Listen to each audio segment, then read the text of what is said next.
Bom,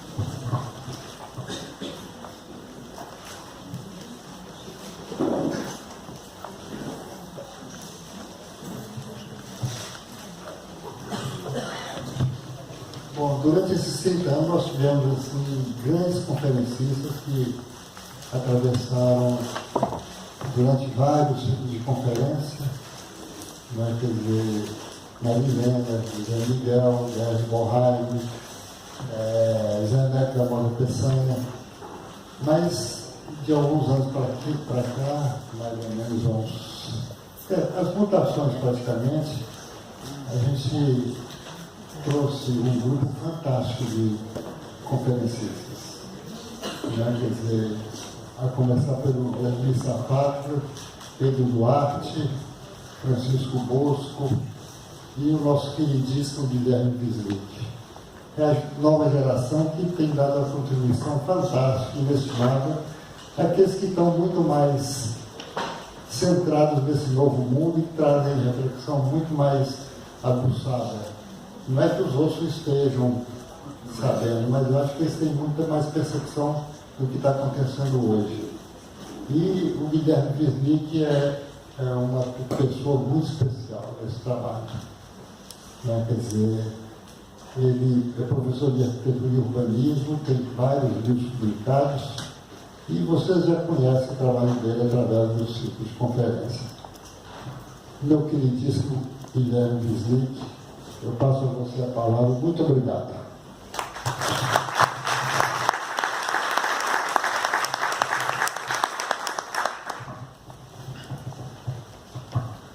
Muito obrigado, Adalto. Sempre uma honra e um prazer participar do ciclo Mutações.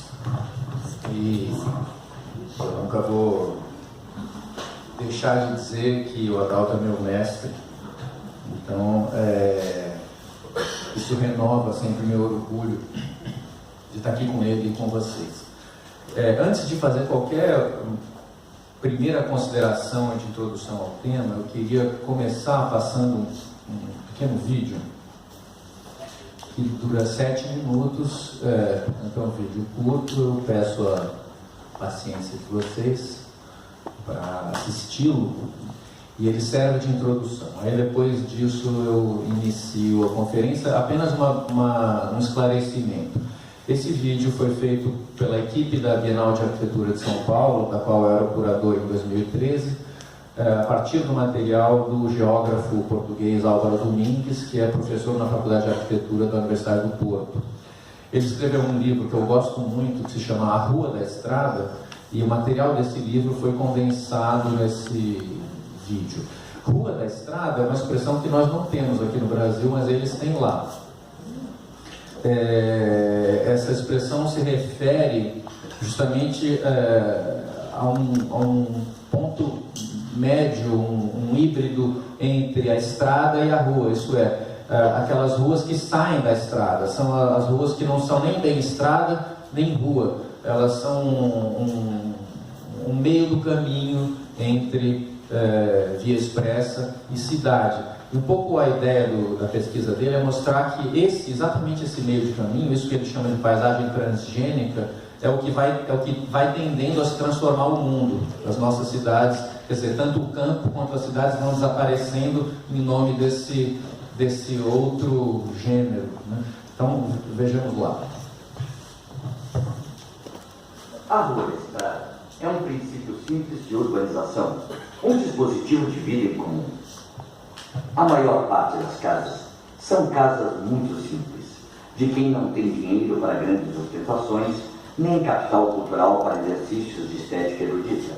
Na sua escassez de recursos e materiais, o que chama a atenção é essa cenografia pública da esfera privada, o cuidado com que se ilustram crenças religiosas, ou o desejo com que, através de citações pontuais de camélias podadas e falsas fontes, se busca um léxico feminino de jardins aristocráticos. Junto à estrada, tudo é público e privado ao mesmo tempo. A sobrecarga decorativa das fachadas funciona como efeito de ampliação da visibilidade dos edifícios e das suas funções.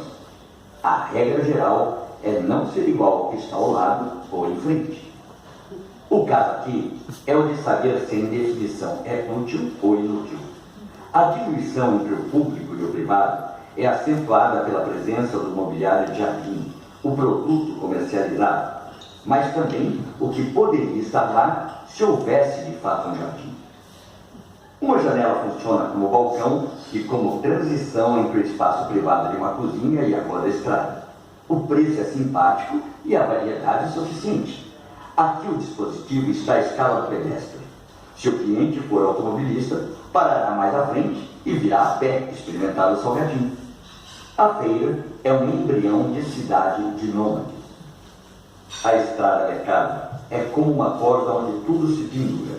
O que está mesmo ali e o que ali se anuncia e estará por perto.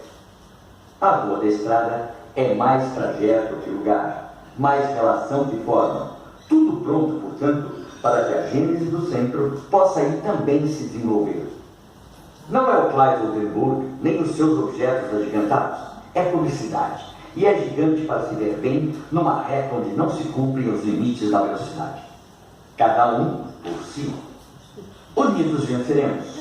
A voz das ruas, incluindo a da rua da estrada, pode ser um caminho. O território perto é preto, à medida que se expande, como redes ou rizomas, os sistemas infraestruturais que são a própria ossatura da urbanização.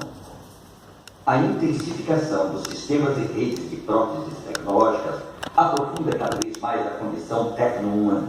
A urbanização pode ser vista, sobretudo, como um complexo sistema de infraestruturação do território que condiciona e conduz à edificação.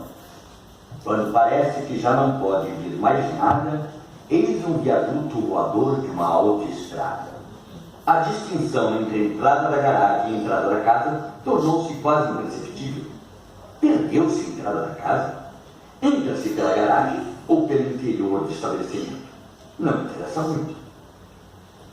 No Cyber Café Stop, navega-se no espaço virtual, que é um dos espaços reais onde mais facilmente se navega. Carro voador, calças voadoras, pneu feliz, apesar do isolamento. E nós todos, a pensar que à beira da estrada só se vem passar carros. A rua da estrada é transgênica. A rua da estrada é tão estranha quanto os ornitorrincos que andaram cerca de 80 anos a saltar de taxonomia em taxonomia, até finalmente estabilizarem como mamíferos monotrématos, como conta Humberto Eco. Na rua da estrada, muitas incompreensões e dúvidas partem do pensar que o mundo se divide entre rural e urbano e que dentro dessas classificações as coisas são relativamente estáveis, óbvias e homogêneas. Desconfia-se de tanta liberdade e o contínuo trabalho em progresso cheira a transgressão. É assim a sociedade. Perturba-se facilmente com o que sai fora da linha. Quem inventa normas preocupa-se com a sua perversão, embora se saiba perfeitamente que quem inventou o navio tem inventado também o naufrágio. O cientista ou projetista pensa se faz recorrendo a conceitos de racionalidades normalizadas e lineares, construindo a partir da artilharia teórica e técnica para conseguir o produto final. O bricoleur trabalha com estabilidade, misturando critérios de funcionalidade com interpretações simbólicas, misturando o projetado com o aleatório ou acaso, para construir nexos no final da obra. Na rua da estrada, a forma segue o desejo, a necessidade, a função e um sem número de outras urgências. Turbina-se uma casa ou um jardim para qualquer coisa ou oportunidade de negócio. Contra o evolucionismo, em arquitetura tem-se quase uma atitude criacionista. Valoriza-se a criação perfeita e eterna, que só poderá acabar com um grande dilúvio. O aleatório, o desgovernado, o impuro, a manipulação, o híbrido, o mutante, o transgênico, a alteridade, são coisas que cabem ao mal-estar entre o perfeito e o imperfeito, o regulado e o desregulado, o acabado e o permanentemente instável. A rua da estrada é como um hipertexto em construção. Perdeu-se o fio da narrativa numa rede que se enredou. Aquilo que para mim é caos, ruído, cacofonia, poluição visual, etc., é resultado de uma acumulação de signos cuja polissemia multiplica as possibilidades de estabelecer leituras, nexos, relações e significações, isto é, de construir comunicação. O texto, claro e legível, das cidades cartografadas deu lugar ao hipertexto com suas complexidades e simultaneidade de códigos, mensagens e mensageiros. A maior variedade sempre aos preços mais baixos, diz a publicidade, enganosa como a poesia. A vitrine é como um relicário, uma caixa mágica que guarda e que mostra, e assim aviva curiosidades e desejos. A vitrine é exibicionista por nascimento e vocação. A diferença é que na Rua da Estrada não é a lógica do pedestre que conta. A vitrine da Rua da Estrada é para os automóveis. Anda tudo tão depressa na Rua da Estrada que só quando os drive-in forem monumentos é que pararemos para pensar. O antes e o depois variam em algumas das suas combinações possíveis.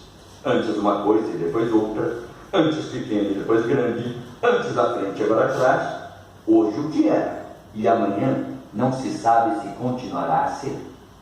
Se fosse música que corre pela janela do automóvel, a aparição desses edifícios seriam dissonâncias de feição erudita.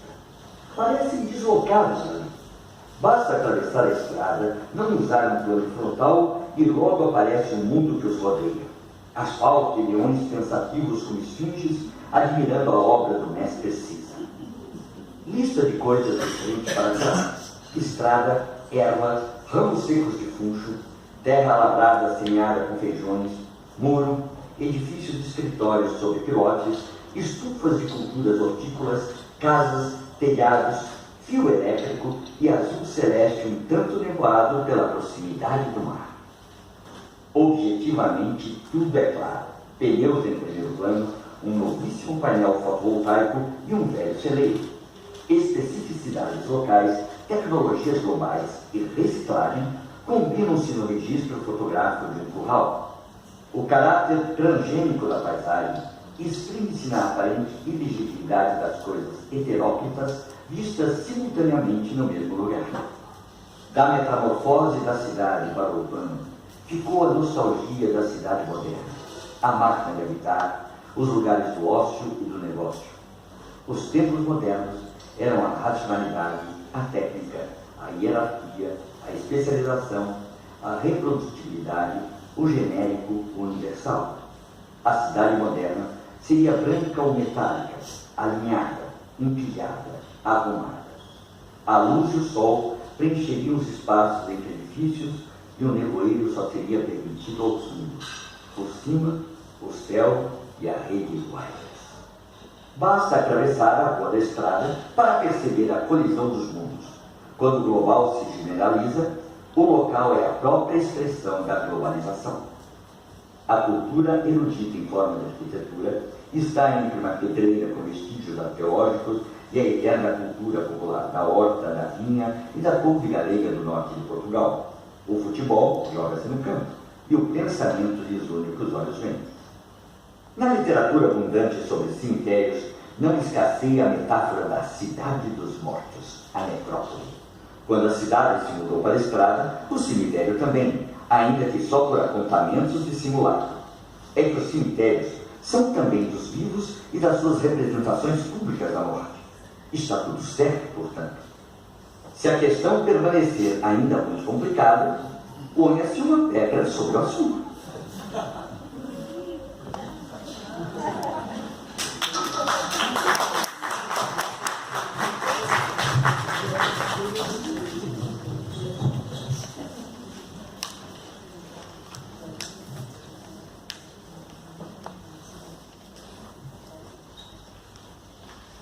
Bom, então, justamente eu achei, além de gostar muito do conteúdo desse vídeo, né, dessa exposição do Álvaro Domingues, vocês viram que a narração não foi feita com português, né, foi feita com brasileiro, mas hoje eu penso que o ideal teria sido fazer com português, ainda que não fosse tão claro para nós. Mas, além disso, eu acho que vai muito bem no início dessa conferência aqui, estava dizendo antes ao Adalto, porque esse vídeo dele é bastante leve e irônico e talvez possa contrabalançar o tom de pessimismo geral que vai guiar o resto da apresentação.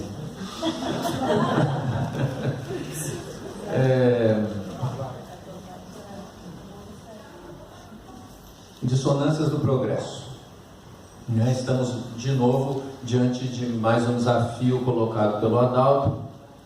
Esses desafios duros de metabolizar, mas que colocam problemas muito candentes e importantes diante dos quais a gente deve se posicionar, né? A noção de progresso, ela é uma noção crucial para a nossa civilização moderna ocidental, no mínimo, pelo menos desde o Iluminismo, né? De alguma forma, eu acho que imagino que essa questão deve estar permeando várias das conferências nesse ciclo, e o Adalto me explicava um pouco isso logo antes, né? A noção de progresso é quase uma fé que se tem num andamento progressivo e linear de alguma coisa. Essa alguma coisa tem sido como espinha dorsal para a nossa cultura e para a nossa sociedade, de certa forma, o projeto da técnica e da ciência. Tudo isso tem desdobramentos muito fortes no âmbito da cidade, e é sobre esse âmbito que eu vou tratar. O século XX pensou, desde o final do século XIX, né, pensou uma vida emancipada nas cidades. De certa maneira, a perspectiva de uma urbanização em massa estava claramente colocada desde o fim do século XIX, e as respostas para esse drama foram sendo elaboradas. A crença no progresso postulou uma série de ideias. O homem se imaginou vivendo em lugares melhores, em lugares mais dotados de uma dimensão progressista, nos quais o andamento positivo da técnica nos levaria a condições mais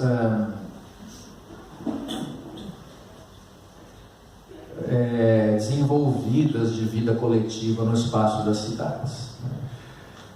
Sabemos o quanto isso se tornou problemático em diversas acepções.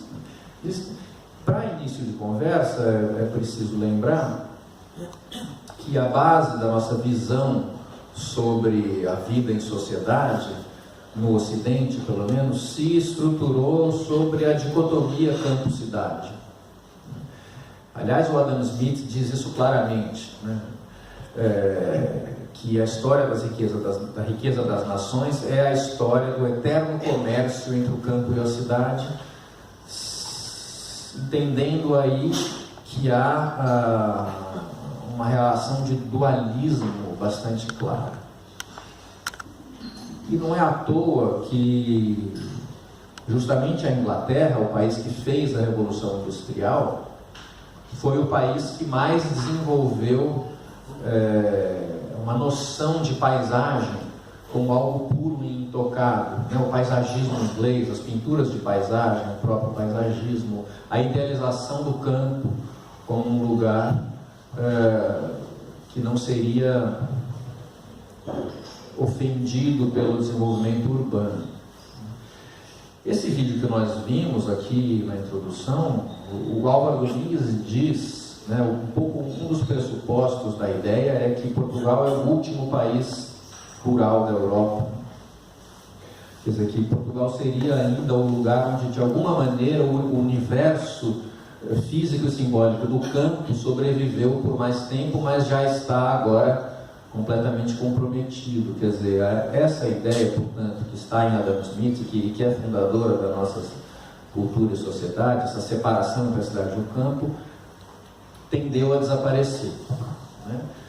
Mas não é que ela tenha desaparecido, a gente sabe que uma das questões aí é a mecanização do campo, né?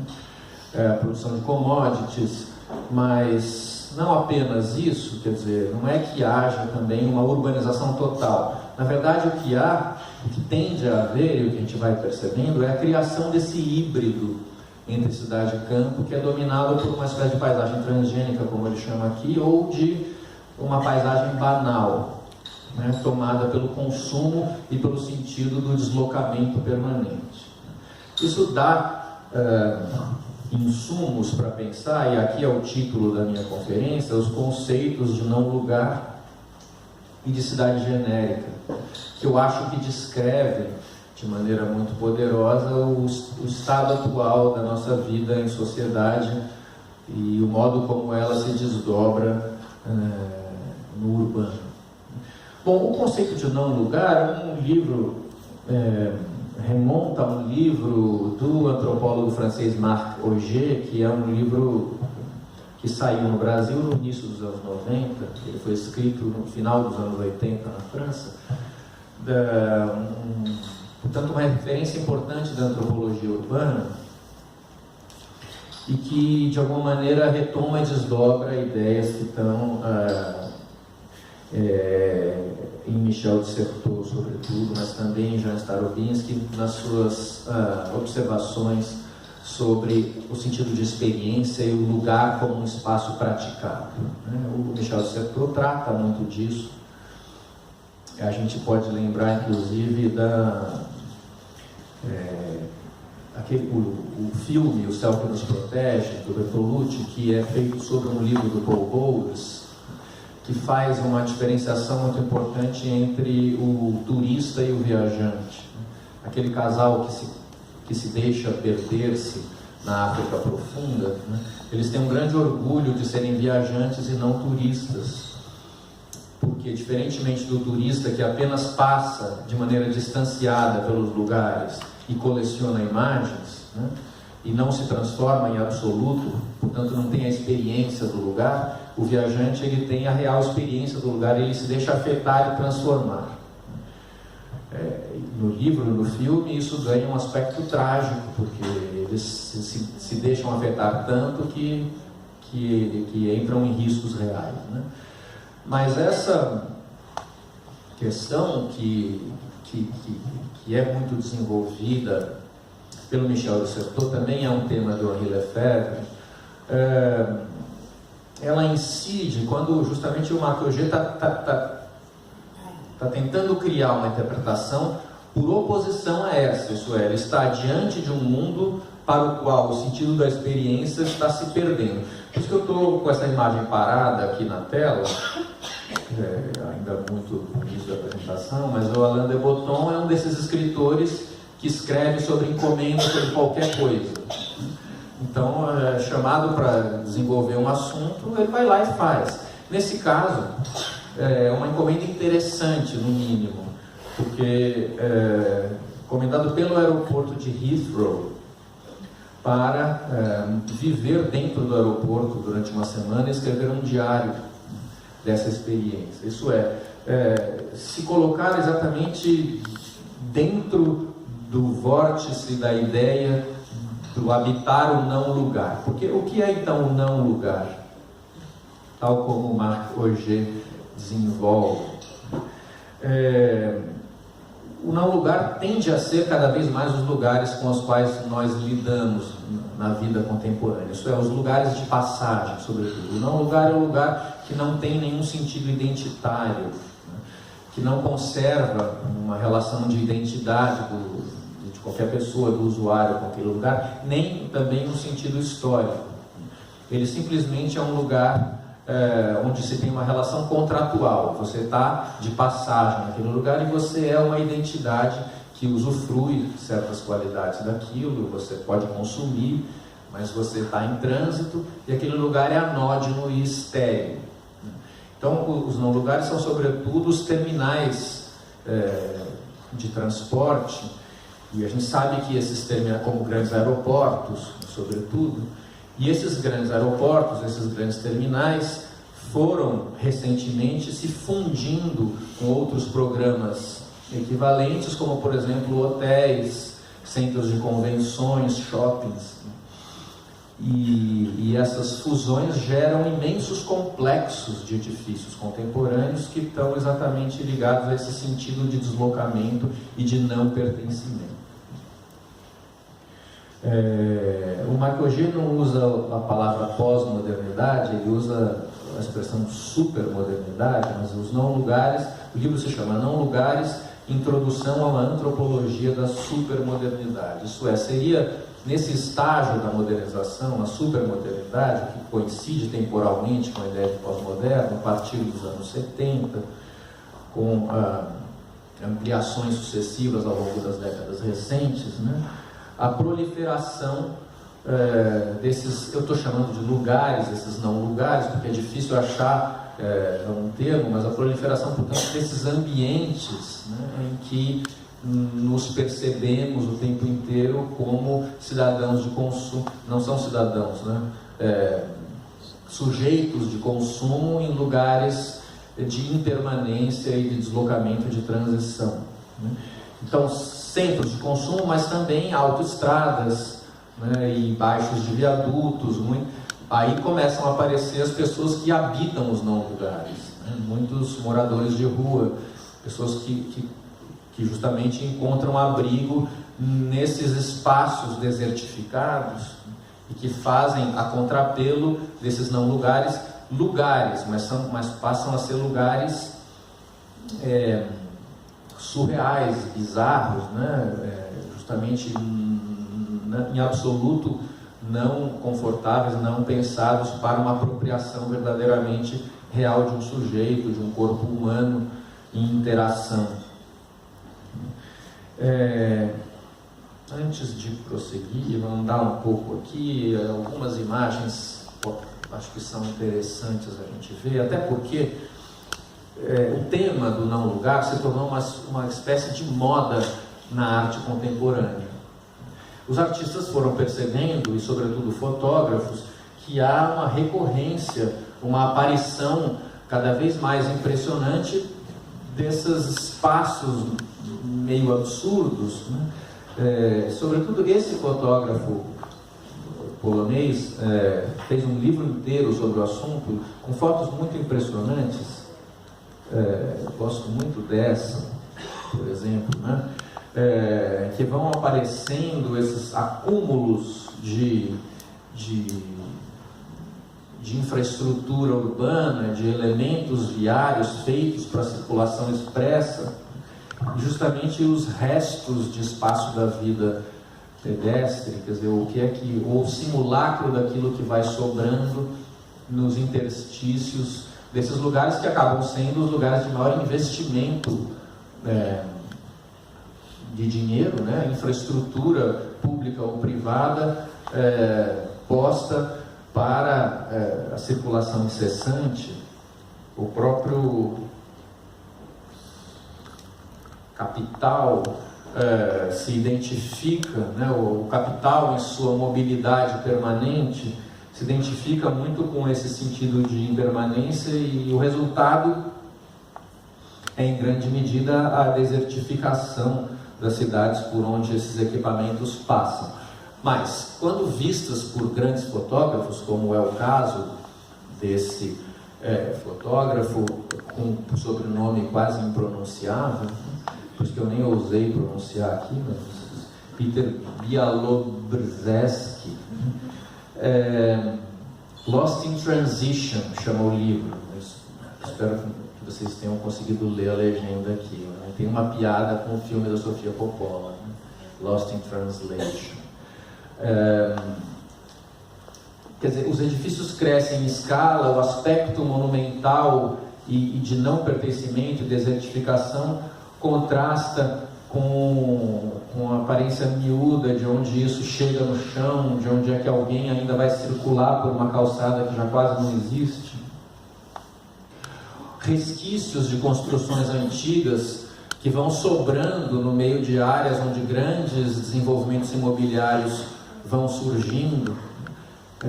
Então, a verdade é que o conceito de não lugar, tal como ele é tratado na fotografia contemporânea, por exemplo, ele incide numa espécie de de alucinação do normal, eu acho, né? O olhar, aliás, as luzes esbranquiçadas, existe um esbranquiçado de fundo, que é uma espécie de luz pálida que domina, que tem a ver com a luz fria, as luzes de mercúrio, né? Que são luzes de estrada, que em geral estão presentes nesses lugares, então tem um ofuscamento, né?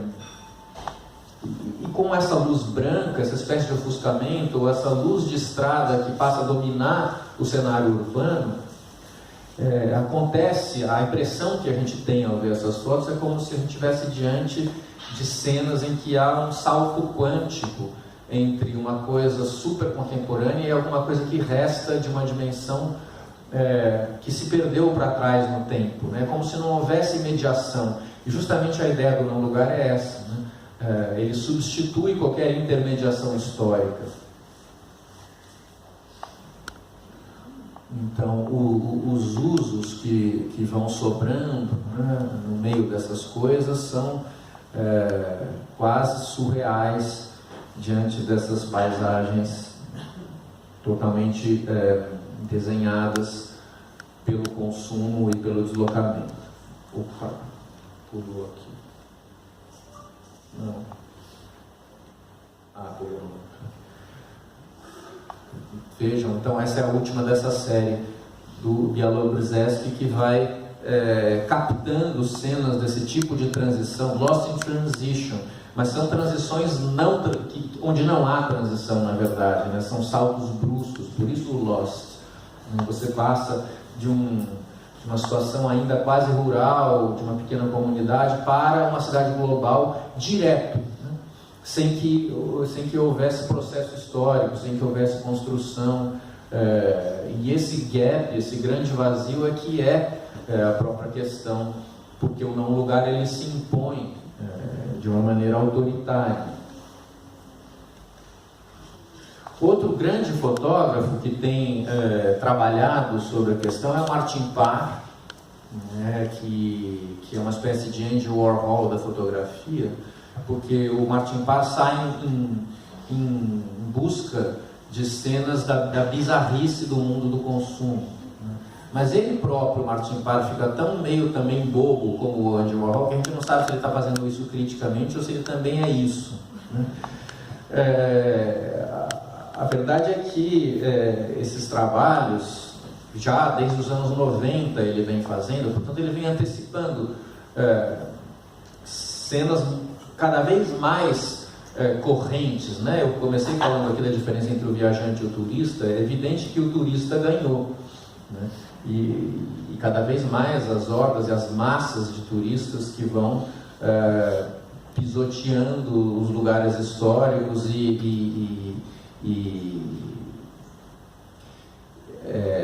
mascando tudo isso. Eu estou dizendo isso tentando não ser preconceituoso, até porque todos nós somos turistas também, muitas vezes, né? Mas o fato é que a transformação do patrimônio cultural da humanidade em imagem e o choque disso com a banalização trazida pelo consumo é um tema muito caro à cidade genérica, né?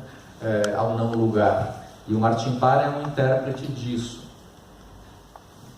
Só parece, quer dizer, ele um pouco inventou essa situação do fotógrafo que fica atrás dos fotógrafos turistas, né? É uma cena muito recorrente, as pessoas se fotografando o tempo inteiro, e ele começa a ser esse que fotografa o outro se fotografando, e isso vai virando uma espiral.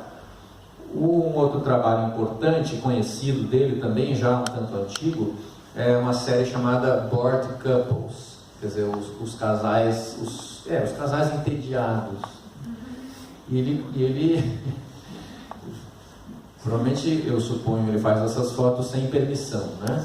Ele entra e fica esperando aquela situação que sempre acontece. Cada um começa a olhar para um lado e tal. E olha que ele fez isso antes do celular. Agora é muito pior. Mas esse tipo de cena, Bored Couples, é bastante típica da cidade genérica, né? É exatamente a realidade das pessoas tendo que conviver humanamente, digamos assim, em cenários cada vez menos favoráveis ao convívio humano. Em lugares, em situações feitas cada vez mais simplesmente para você transitar, para você se deslocar e para você consumir, mas não para você estabelecer relações mais duradouras. Então eu recomendo o Martin Parr para se olhar, se analisar, se procurar esse tipo de fenômeno. Por outro lado, em oposição total a isso, mas tratando do mesmo fenômeno, eu queria lembrar, teve até um dos ciclos aqui já alguns anos atrás que eu já fiz menção a isso, mas eu gosto tanto que eu vou contar com o fato de que muitos aqui não viram. Não sei se é um fato verdadeiro, mas Júlio Cortázar e Carol Dunlop, mulher dele, fizeram uma viagem que virou um livro maravilhoso. Por que isso é tão importante nesse caso? Porque a questão toda ali estava justamente em habitar o não lugar. Que viagem é essa? E o título do livro é uma brincadeira com o fato, né? Os autonautas da cosmopista seriam os cosmonautas da autopista. Eles se propõem viajar pela estrada Paris-Marsella, que é uma estrada que eles já tinham viajado muito, mas fazer a viagem não em 7 horas, como se faz normalmente pela autoestrada, mas sim com um desafio que é um jogo, típico das práticas situacionistas e do pensamento lúdico sobre a vida cotidiana. Eles estabelecem uma regra que eles teriam que parar em todas as paradas que existem ao longo da estrada, sejam essas paradas lugar-postos, lugares que tem um restaurante ou um comércio, ou então as simples paradas que são um alargamento lateral na estrada, né, mas que chama parada. Então eles teriam que parar em todas e ficar pelo menos metade de um dia inteiro. Com isso, eles levam 33 dias para chegar em Marsella. E eles têm que justamente estabelecer uma vida cotidiana nesses lugares absurdos, porque são beiras de estrada mesmo. Eles equipam esse carro, né, essa Kombi, como se fosse uma espaçonave, e fazem, se preparam e fazem essa viagem. Ao longo da viagem, eles recebem amigos que vão visitar, porque no final, você mora em Paris, né, os caras já estão viajando há 15 dias, mas você pode pegar o carro e viajar 3 horas e você vai lá visitar eles. E é isso que os amigos faziam. Então eles tinham esses encontros na estrada, e eles, naquela época não tinha computador, tinha máquina de escrever, os 2 escritores, então eles montavam as mesas com as cadeiras assim na beira da estrada mesmo, ficavam ali escrevendo, inventando personagens de forma meio quixotesca, né, criando narrativas ficcionais. O livro é maravilhoso. E justamente a questão ali é tratada de uma maneira profunda. Eles estavam em 1982, portanto eles estavam vivendo o começo de um processo que se agravou muito depois, que é essa dominação total do não lugar. E eles estavam exatamente entendendo isso e propondo a criação de práticas, de laços afetivos, justamente. No fim, o livro é muito bonito porque, de alguma forma, o que fica tácito na história é que um casal como eles, mas como muitos de nós, né, que vive uma vida apressada na cidade e que, na verdade, pouco se encontra de verdade na vida cotidiana, precisa fazer uma coisa absurda dessa para se encontrar verdadeiramente. E é isso que acontece. Então, a relação com o não lugar, ela pode ser subvertida, ou ela pode ser até tomada como um meio de você revertê-lo, como eles fizeram. Aqui, para lembrar uma referência que eu já fiz, né, a Londres de Dickens. Quer dizer, precisou ser Londres, a cidade da Revolução Industrial, onde os horrores do subúrbio apareceu pela primeira vez, para que fosse justamente os ingleses a pensar a diferença entre a cidade e o campo e postular a ideia de paisagem como alguma coisa completamente diferente da cidade, intocada e pura, né, por oposição ao urbano. O Não é à toa que são os ingleses que depois, já diante do problema mais avançado da grande cidade, tentam defender a ideia das cidades-jardins e criam os modelos das cidades-jardins como também uma resposta à cidade industrial. Aliás, alguns dos projetos que concorreram em Brasília, no Plano Piloto de Brasília, o projeto dos irmãos Roberto é totalmente inspirado nisso, né? Era a ideia de fazer Brasília como uma cidade-jardim. Não venceu o concurso, mas era uma das hipóteses que estava em pauta naquele momento. Diferentemente dessa visão que eu disse que é a do Adam Smith, da separação entre campo e cidade como estruturação do nosso mundo, Marx e Engels defendem o contrário. Se a gente lê o manifesto do Partido Comunista, tem toda uma defesa ali da hibridação da cidade do campo, né, da ideia de que não haja mais essa diferença, porque eles interpretavam a dicotomia cidade-campo na chave da exploração de um pelo outro. Então o ideal seria que, de certa forma, a cidade se espalhasse pelo campo e o campo se espalhasse pela cidade, de forma que não houvesse grandes cidades, nem mais também só o idílio do campo. De certa forma, é um pouco isso que está acontecendo, né? Então, talvez, quer dizer, porém não do modo como Marx e Engels queriam certamente, mas essa ideia que no fundo foi em grande medida seguida no Oriente. Então, Mao Tse-tung era um governante claramente avesso à cidade, né? Ele tenta controlar o crescimento urbano, ele impede a migração do campo para a cidade, ele industrializa o campo. Então a China, até a abertura já dos anos 90, ela seguiu esse tipo de desenvolvimento, assim como a União Soviética praticava aquilo que eles chamavam de desurbanismo, também, que era a ideia de esvaziar a cidade e inchar o campo, mas de uma maneira mais urbana. De certa forma, né, essa foi a vertente que hoje prosperou exatamente através da China, né? Mas, se a gente lembrar sobre como as visões da cidade moderna, a visão dos expressionistas, né, era uma visão temerosa. Os expressionistas estavam diante do grande assombro do que seria a cidade ao longo do século XX. As visões que eles, quer dizer, as expressões que eles criaram, aqui é Fritz Lang, de Metrópolis, né, mas tem uma série de colagens, são sempre imagens assustadoras, aviões no céu, torres altas, pessoas de bocas abertas. No Metrópolis, aquela cidade em que circulam veículos flutuando no ar, tem um subterrâneo terrível, onde todos são escravos de uma máquina, justamente de uma robô, né? Então aquele temor estava colocado claramente ali. Opa, pulou. Ixi.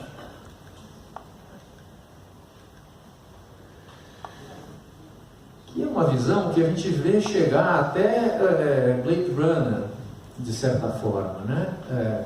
A visão do urbano que tem em Blade Runner é de uma Los Angeles orientalizada, tomada por uma fumaça e uma chuva permanente, e com essas imagens enormes, eletrônicas, de painéis. Eu pus o Blade Runner e pus embaixo uma imagem do cruzamento de Shibuya em Tóquio, que é exatamente assim, né?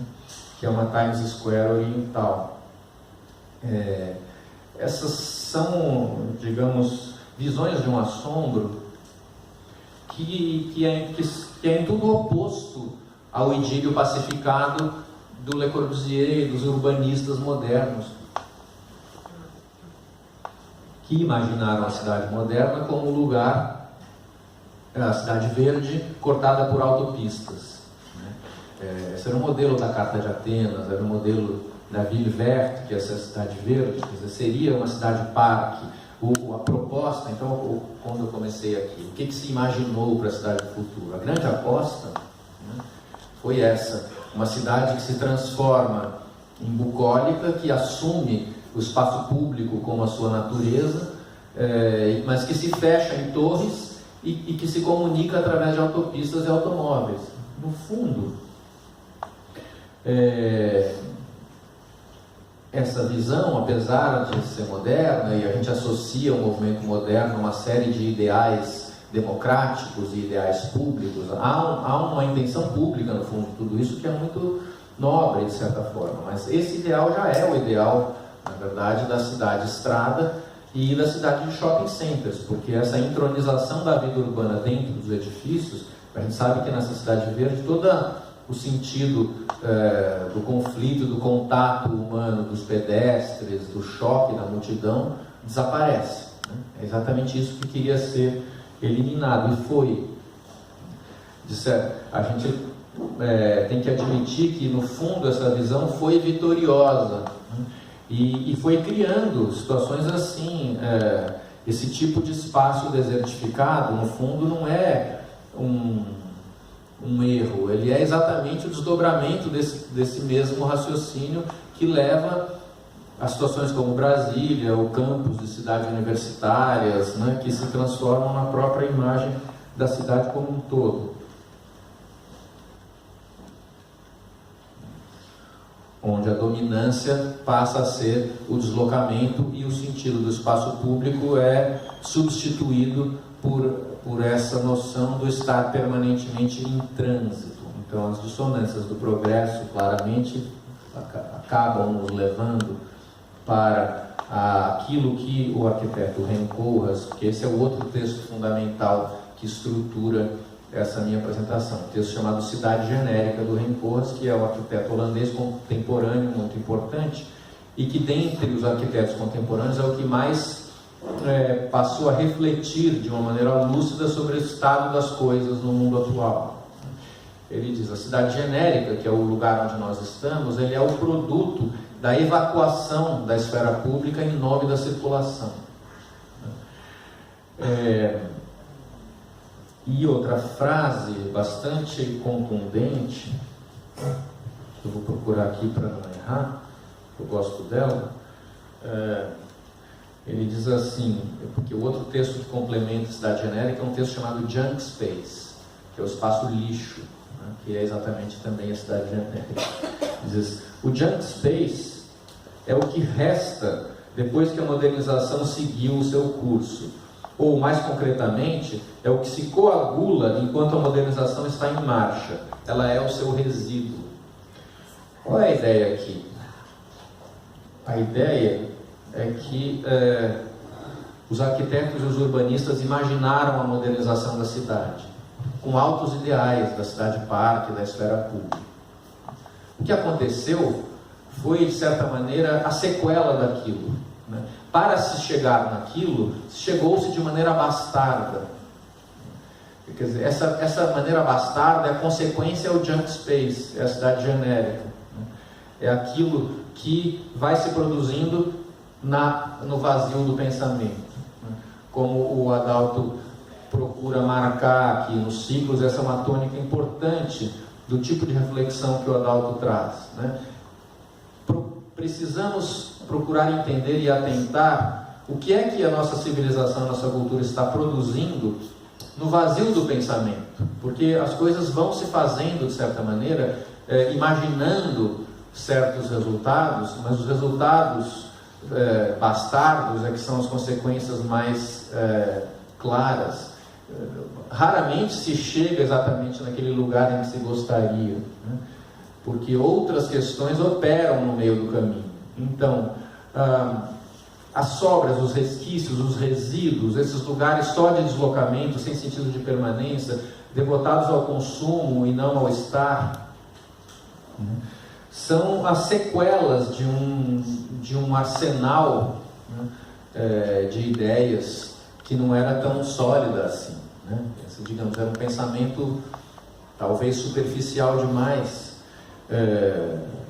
diante do qual os resultados são assombrosos. Então,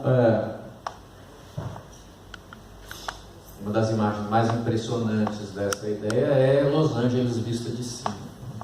E Los Angeles é exatamente o paradigma da cidade genérica. Não é à toa que está em Los Angeles também o centro da indústria cultural, né? Hollywood e a formulação dos paraísos artificiais, por contraposição a esse imenso resíduo que é a cidade, né? E uma das formulações mais explícitas dessas ideias surgiu em Las Vegas. Aliás, Não dá para falar de Las Vegas agora sem considerar justamente os terríveis atos recentes. Agora, esses terríveis atos recentes, exatamente em Las Vegas, o atirador do alto do Mandala Bay, que é um desses hotéis, deixa eu ver se eu tenho. É ao lado do Luxor. É ao lado do Luxor? Justo. Então, quer dizer, essa chacina terrível acontecer exatamente num lugar que é um pulo não lugar, é muito sintomático, né? Porque é um pouco aquilo que a emergência do real, segundo Lacan, né? O Francisco Bosco está aqui, queria pedir um auxílio a ele para explicar melhor, talvez isso, talvez na parte da conversa, mas quer dizer, a emergência do real, no sentido real da pulsão de morte, né? O real é aquele inominável que só aparece às vezes num lampejo terrível, né? É muito significativo que isso surja justamente aí, nesse simulacro do simulacro, né? Porque Las Vegas é o protótipo de Dubai, né? E justamente as duas, Veneza copiada nas duas, né? Colocam em evidência o sentido do que eu estou procurando escrever aqui como junk space, como cidade genérica, e que, portanto, se dobram ao momento em que as cidades são completamente dominadas pelo automóvel, né? Um outro livro que eu gosto muito, que às vezes eu me refiro a ele nos ciclos aqui, é o Marshall Berman, Tudo que é Sólido Desmancha no Ar, né? Que tem justamente o último capítulo sobre Nova York. Ele é o capítulo sobre aquilo que ele chama de um mundo da rodovia, que trata do embate entre Robert Moses e Jane Jacobs, isso é, o grande tecnocrata das vias expressas e a ativista da vida comunitária. Esse embate é muito paradigmático das forças em disputa na cidade ao longo do século XX. E o Robert Moses tinha uma larga vitória até ali, né? Porque ele tinha construído várias expressways, várias pontes, vários túneis, ele tinha arrasado vários bairros, inclusive o Bronx, de onde vinha o Marshall Berman. E fazendo a análise, portanto, do urbanismo moderno que vai de Le Corbusier a Robert Moses, né, ele vai dizendo, a estrada vai tomando conta, né? Cada vez mais o mundo da rodovia vai entrando na cidade, e chega um ponto em que rodovia e cidade não podiam conviver mais, né? Era impossível essa convivência, um dos dois tinha que sair, saiu a cidade. E aí o ponto de chegada é a Rua da Estrada em Portugal, né? Essa generalização desse fluxo permanente, onde tudo é desertificado e transformado de forma predatória pela circulação motorizada e pelo consumo em velocidade. Então, o mundo do automóvel, uma cidade de trailers, eu gosto muito dessa foto, né? Impressionante. E aqui eu chego ao arquiteto Rencoura. Deixa eu ver como é que eu estou aqui. Mais o que? Uns 15 minutos, tá bom? Se quiser. O Curras é, ao mesmo tempo, o declaradamente um liberal, né, e um polemista. Então, não dá para a gente embarcar achando que ele seja um homem de esquerda. Ao mesmo tempo, ele consegue, por ter uma visão lúcida, que muitos chamam de cínica, contrastar com certos dogmas da esquerda que acabam sendo reveladores. Então, e ele, sendo professor em Harvard, e lá ele criou um centro chamado como é que é? Estudos da cidade, agora esqueci. É um laboratório de estudos dos problemas urbanos. Se dedicou a estudar assuntos os mais interessantes e pouco ortodoxos. Então, a tipologia do shopping center, né, todo o estudo da origem do shopping center e como ele vai se generalizando, um outro estudo sobre as novas cidades chinesas, né, e um outro sobre Lagos, na Nigéria, que é uma cidade bastante problemática e também interessante.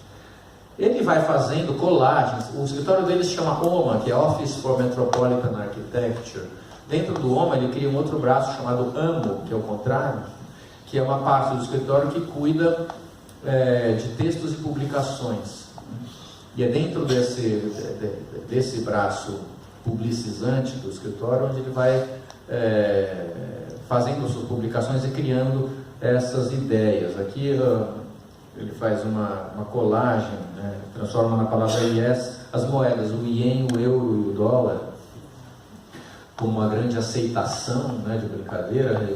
Funda a revista Content, essa é uma capa que aparece o George Bush, o Coreia do Norte pai, né, e o Saddam Hussein como um Rambo, com o próprio prédio do CCTV de Pequim atrás, que é projetado por ele mesmo. E ele faz, quando é criada a Comunidade Europeia, logo após a queda do Muro de Berlim, ele faz propostas bastante abusadas, digamos, para, por exemplo, a logomarca da Comunidade Europeia, que vocês estão vendo aí, deriva do símbolo do McDonald's. É tudo que a Comunidade Europeia não queria, né?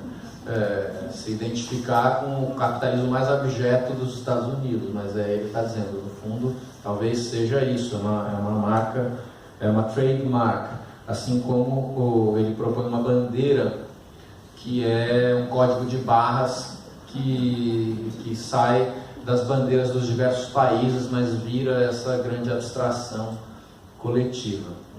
É assombroso e até um pouco preocupante ver tudo isso agora, no momento em que a União Europeia está sob ataque, né? Mas naquele momento havia um grande otimismo dessa nova unidade e, no fundo, a Europa unificada criava uma nova escala de investimentos, mas também uma escala territorial que, de certa forma, fazia com que houvesse uma equivalência de questões em relação ao próprio Estados Unidos, a escala do território, a grandeza. O Kohlhaas é um arquiteto que estuda a grandeza, né? Ele tem um texto importante chamado Bigness, que é a grande escala.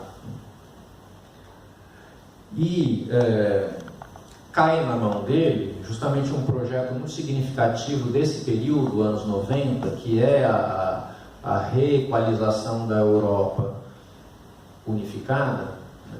Que é o projeto de Euralille. Lille é uma cidade do norte da França. Bom, esse é um mapa da Europa distorcido segundo a velocidade de locomoção. Quer dizer, se você chega mais rápido ou mais devagar nos lugares, a geografia muda conforme isso, né? Ele faz esse mapa e faz, esse é um croquis que situa Lille como um ponto no mapa. Percebe-se que nesse momento em que a Europa se unifica, uma série de novas questões surgem. O TGV, o trem rápido faz as comunicações, o Eurotúnel sobre o Canal da Mancha, acelerando também as comunicações entre a Inglaterra e o continente, né? As novas relações comerciais que dependem não só de deslocamento, mas, portanto, da presença de executivos em congressos, né? Nesses lugares, e, portanto, uma nova geopolítica aí se coloca. Analisando o mapa, percebe-se que Lille é um ponto estratégico, porque ela fica num ponto nodal, a meio caminho entre Paris, Londres e Amsterdã, Bruxelas. Portanto, Lille, que não era uma cidade importante na França, passa a ser um ponto fundamental na Europa. Decide-se construir ao lado de Lille uma nova cidade global, genérica, cujo fundamento é a sua localização privilegiada numa rede de transportes. Então, o Henri Koolhaas, que é um arquiteto que tensionava com os arquitetos que defendiam o regionalismo na arquitetura, né? E o Henri Koolhaas fala, fuck the context, né? Quer dizer, que se lixe o contexto. Na verdade, ele fala, Lille importa muito menos pelo lugar do que pela sua localização. Quer dizer, implantar uma cidade genérica, ali é a estratégia. E ele acaba fazendo esse projeto, que é um projeto exatamente de uma cidade genérica, com todos os atributos que significa estação de trem junto com um aeroporto, com um hotel, com um shopping, um centro de convenções, né? E que vão explicitando essa realidade do deslocamento permanente, da evacuação da dimensão pública em nome disso. Bom, para terminar, eu queria dizer o seguinte, e ao fazer isso precisa fazer uma amarração conceitual.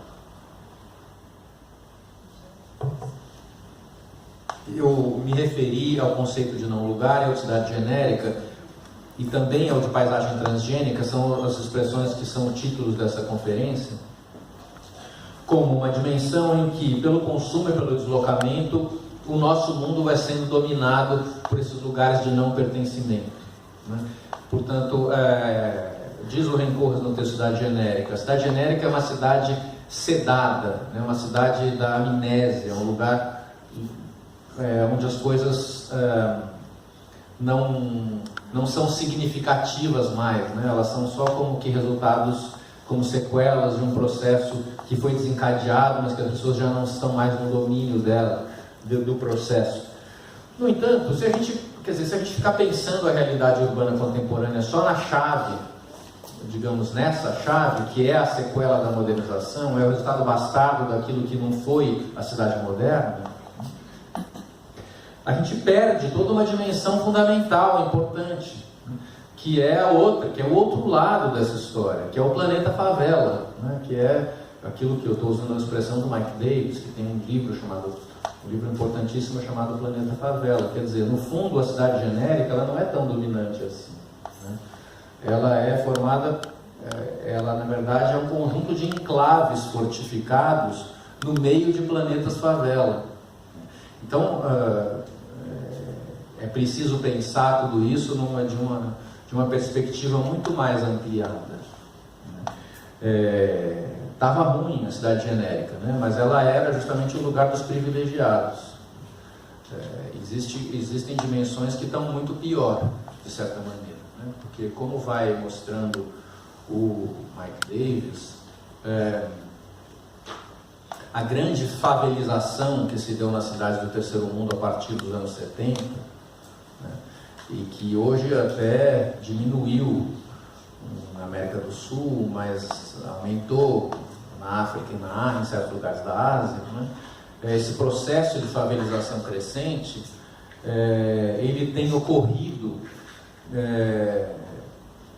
que é uma grande migração de lugares menores ou rurais para as cidades, tem ocorrido não pela atração de emprego, né? Ele não é um produto de desenvolvimento, é uma urbanização sem desenvolvimento. Portanto, ela é pura precariedade, né? O proletariado informal, como diz o Mike Davis, depois, hoje em dia, se criou a expressão precariado, que é justamente a massa de trabalhadores informais que não encontra mais trabalho em regime formal e apenas se emprega mal ou bem, quando consegue, das formas mais precárias possíveis. Então, esse grande inchaço das cidades nas favelas, ele é, de fato, diz o Mike Davis, é a lata de lixo do nosso desenvolvimento. Ela é o produto mais terrível das dissonâncias do progresso, justamente daquilo que se postulou como progresso. Porque se, para o raciocínio marxista, o empregado, o patrão na fábrica era um problema, né? Porque escorchava, porque explorava o trabalho, hoje em dia piorou muito, né? Esse patrão desapareceu e você não tem mais trabalho, nem nenhuma regulação trabalhista, né? E o que ele mostra, quer dizer, as imagens de lado são assombrosas, né? Sobre, de fato, como uma cidade pode explodir e se inchar e crescer muito sem nenhum motor econômico. A Nigéria teve petróleo nos anos 70, depois, e essa economia caiu, mas a cidade continuou crescendo, a cidade colapsou, os trens pararam, os viadutos ruíram, e no entanto foram sendo ocupados, né, de maneira informal, etc. Então, quer dizer, a análise sinistra que faz, e ao mesmo tempo muito lúcida, que faz o Mike Davis sobre essa situação é que, diante das situações de miséria e de exploração as mais terríveis, vamos lembrar das políticas de ajuste estrutural do FMI desde os anos 70, com o Terceiro Mundo, né? O cancelamento das políticas públicas, as privatizações generalizadas, portanto, as pessoas sem perspectiva de trabalho e sendo empilhadas em favelas, né, de maneira generalizada pelas cidades, pelas grandes cidades do mundo, diz o Mike Davis, o século XX, que foi um século de grande laicização em geral, né, viu acontecer no seu final uma guinada religiosa, porque, sobretudo com as seitas pentecostais, com o cristianismo evangélico e com o islamismo fundamentalista, que são justamente os únicos amparos para essas populações absolutamente marginalizadas de tudo. Então, no vazio do pensamento e no desmonte da política, cresce fundamentalismo religioso ligado à grande precariedade urbana, e a cidade genérica e o não lugar se dobram no planeta favela como realidades terríveis, uma tentando se proteger da outra de certa maneira, mas sem mais qualquer projeto de integração numa espécie de mundo comum, nesse grande mundo dualizado que nós vivemos. É isso.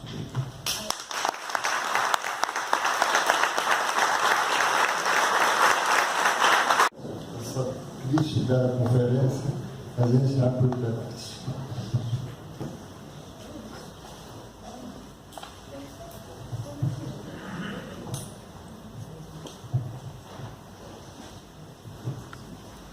Muito boa noite. Muito obrigada pela sua fala. Eu vejo por interesses meus de estudo, eu vejo um tremendo paralelo, e acho que várias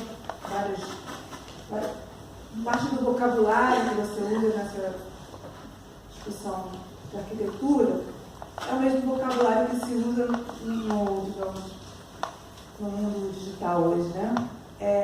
E também vejo, de certa forma, essa supervia da comunicação, da informação, como um espaço, um não lugar, né? Um lugar de passagem que você mostrou no retrato nas fotografias de um dos fotógrafos, essa desertificação das relações, né? A partir desse espaço que é um espaço virtual e que também, na verdade, se multiplica de uma maneira desordenada e caótica no consumo, inclusive, dos aparelhos pelas classes mais pobres, né? Então, esse espaço virtual que a gente pode ver, as rodovias produzindo cidades genéricas, espaços físicos desertificados, mais bonitos, né? E uma margem não visível, tudo isso sendo transportado para um outro universo, que é esse universo de bits, né? E eu não sei se você, nesse seu trajeto de pensamento, encontra esse tipo de analogia com regularidade. Se encontrar, eu gostaria de conhecer. Legal, obrigado. É muito boa essa pergunta. De fato, você tem toda a razão. Essa dimensão do cyberspace, ela é fundamental dentro desse argumento que eu trouxe aqui. Só não tive muito fôlego para conseguir desenvolvê-lo, né? Mas ele faz todo sentido. No fundo, essa vacuidade progressiva das nossas relações encontra uma espécie de fuga nesse lugar impalpável, material. Eu acho que não queria transmitir aqui uma visão muito pessimista das comunicações pela internet. Eu acho que a internet tem muitas vantagens, mas é muito claro também o quanto esse diálogo pelas redes sociais acaba sendo cada vez mais um diálogo de surdos, né? As pessoas ficam querendo se expressar, mas a dimensão de fato do diálogo, que é a produção do dissenso para algum consenso, né? Esse fórum da esfera pública, ele é muito difícil se estabelecer por meio dessas comunicações. E há uma série de estudos interessantíssimos. Eu não sei aqui se, por exemplo, nesse ciclo alguém trouxe reflexões a partir, por exemplo, do Jonathan Crary, do livro 24/7, mas que é um livro sensacional sobre essa questão.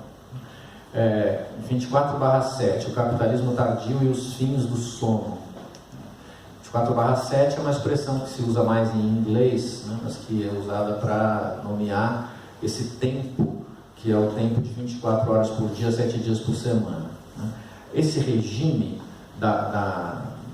do estarmos conectados o tempo inteiro, um mundo que não descansa mais, por isso os fins do sono, né? Ele é criado pelos dispositivos, de certa maneira, né? Outro texto fundamental é o dispositivo do Agamben. Como é que o dispositivo, que supostamente seria apenas um aparelho para intermediar uma relação, ele vai se tornando ele mesmo uma relação. Então a gente, na hora em que primeiro surge um aparelho celular, né? Primeiro ele era só um telefone, ele vai virando muitas outras coisas. De repente, quando você vê, ele é alguma coisa que te mantém permanentemente acessível a toda hora, e as pessoas esperam que você esteja. E ele cria ansiedades do estar conectado, e há toda então uma transformação de imaginário, para não falar do pior, que é o fato de que, através desses mecanismos, desses dispositivos, nós entregamos tudo que nós temos para sistemas de vigilância e etc. O código de barras que ele antecipou, é isso, né? Aquele código de barras, de alguma maneira, alude a isso, exatamente. Então, o tal do panóptico do Foucault, que seria antes um sistema de vigilância, hoje em dia nós, ao bel prazer, de boa vontade, entregamos tudo o tempo inteiro, né? Então isso é uma dobra importantíssima da cidade genérica e do junk space, né? Do modo como a nossa vida privada vai sendo invadida e colonizada. Era isso também que eu ia falar a respeito da desertificação do sujeito. Né? Isso vem da esfera geográfica, né, arquitetônica, que invade, e o sujeito também é um sujeito evanescente, ele está completamente desertificado. Não sei se chega aí nesse ponto. A questão é essa. Agora, o Júlio Cortázar e a Carol Dunlop fizeram alguma coisa diferente. Eles, de alguma maneira, subverteram. Agora, isso é arte, né? A arte é um meio de você contrariar, de você ir na contracorrente, de você inventar outros mundos, né? Mesmo dentro desse mundo. Sair da coisa é possível. Aquele verso do Caetano Veloso, lançar mundos no mundo. Como é o nome do livro do Cortázar? Os Autonautas da Cosmopista.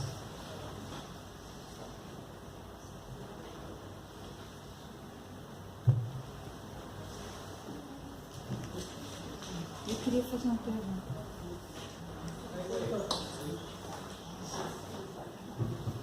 Quando eu li o resumo no livrinho, eu achei que você ia falar também da situação dos refugiados, que não lugar é aquele, né, que as pessoas não existem, não contam mais para o mundo, né? As pessoas que moram lá. Queria que você falasse um pouquinho dos refugiados no meio dessa confusão aí. Tá certo. Você tem razão, faz todo sentido dentro desse caminho de raciocínio, né? Eles, eu falei agora no final dos moradores das favelas, do precariado, o refugiado está nessa chave pior ainda, né? Porque ele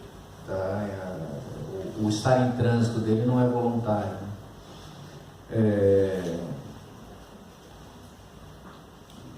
Então tem uma dimensão, agora, uma dimensão de violência terrível nisso.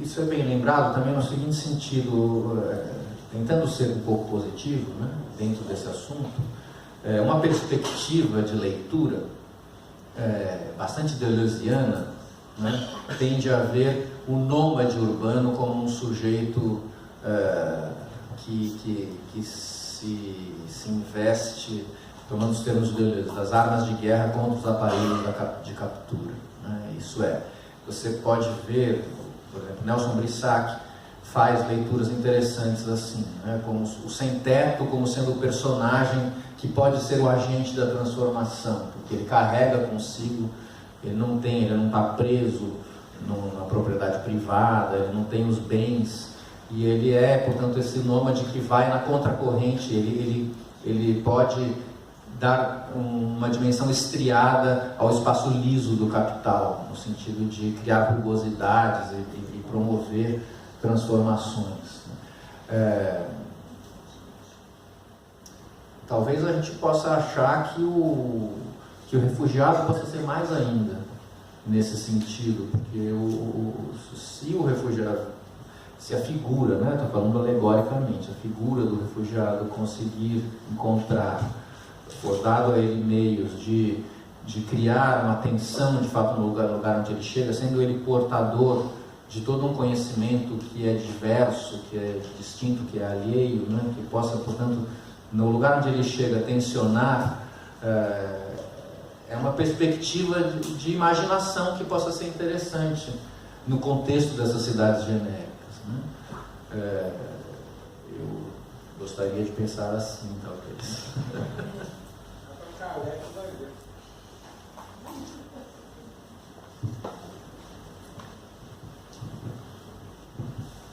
Obrigado pela sua palestra. Inclusive, não conheço muito de arquitetura. Mas eu acho que todo o século XX foi um século de refugiados. Talvez até antes. É que não havia uma comunicação e uma apresentação tão grande quanto que a internet e a notícia conseguiu. Talvez todo o Brasil seja um refúgio de refugiados. A única coisa que está acontecendo agora é que quem enviava os refugiados passaram a receber refugiados. Isso eles não gostaram. E nós não temos outro continente para receber. A América já lotou, está lotada. Mas a humanidade está custando a perceber isso, que essa maldade ela já vem sendo feita há muito tempo. E, na realidade, nós passamos a produzir a mesma arquitetura aqui. Eu gostaria que você me contestasse e achasse. Não sei, eu percebo isso, porque a gente fala em escravatura, está tudo muito bem, mas tudo isso veio acontecendo durante o século XX todinho. As pessoas têm mania de chamar aqui que aquele cara é turco. Turco nada, não veio turco para cá. Só que tem que a única palavra que se lia no que eles conseguiam de passaporte era a Turquia. O resto estava escrito tudo em hieroglifo. Aí o cara achava que aquele cara que estava chegando era turco. Que turco nada, o Império Otomano, você for a Turquia, é uma maravilha aquilo lá. Quer dizer, a Turquia, desculpa. Eu acho que nós não estamos percebendo que a única coisa que está acontecendo agora é que os refugiados estão começando a voltar para casa. Legal, eu te agradeço. Seu comentário é muito preciso e precioso nesse momento. É isso mesmo. Muda o nome só. Na verdade, e eu acho que não sou só eu que acho, mas enfim, estou na posição de falar agora aqui, que a imigração é o fator de maior criação de democracia no espaço urbano, no seguinte sentido, a mistura de povos, né?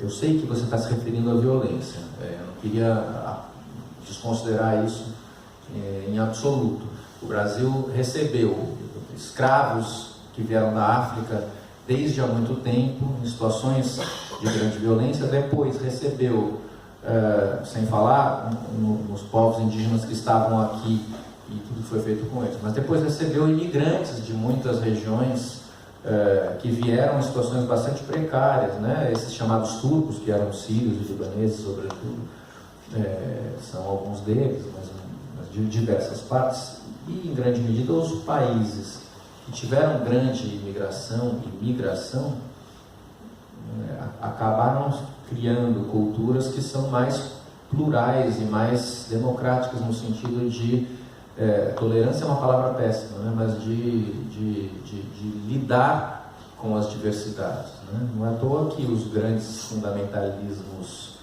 fascistas nascem de países que se pretendem puros e que agora estão justamente recebendo, sem que eles queiram, essas novas migrações que são os refugiados. Mas você tem razão, acho que é um processo do século XX inteiro.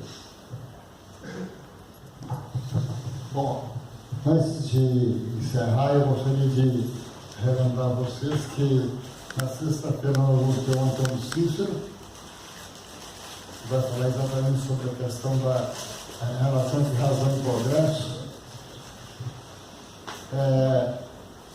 Depois nós vamos ter o Francisco Bosco no dia 10 e no dia 11 o João Nicola. São as próximas conferências. A gente tem uma última questão lá, por favor. Não sei se é uma questão, é um raciocínio, não sei se ele pode completar ou contestar ou desenvolver. Eu vejo o que você falou, uma questão grave de desterritorialização, né, do humano em todos os sentidos. Eu me lembro que a primeira vez que eu comecei a perceber esse fenômeno foi quando eu vi Koyaanisqatsi, o filme do Joffrey Hedge, né? Onde você vê as pessoas tendo de lidar, de estabelecer suas relações em ambientes completamente, você imaginaria completamente inóspitos à vida humana, né? No que a gente conhecia até então de relacionamentos humanos. E você colocou ali uma das imagens, até um trabalho de um fotógrafo onde ele mostra um garoto de boné em frente à esfinge, uns garotos brincando em frente à Torre de Pisa, né? E falou do arquiteto que disse que o contexto não importa, ou seja, você chega num lugar e coloca, cria ali um não lugar e não existe uma transição entre o que era e aquilo que chegou se impondo, né? E fazendo paralelo com as fotos dos turistas, né? Porque também não existe uma transição cultural entre quem está chegando naquele lugar só para captar imagens, né? Entre o turista e o que liga a história dele à história daquele lugar que ele está visitando. Então também tem um gap cultural, uma transição que não foi feita. É como se o turista estivesse chegando num outro planeta. Então o nexo histórico, né, e vindo lá para cá foi cortado. A gente está chegando, as novas gerações estão chegando ao mundo sem nenhuma relação com o passado. É uma coisa que a história, enfim, não está sendo nem dada das escolas, né? Existe um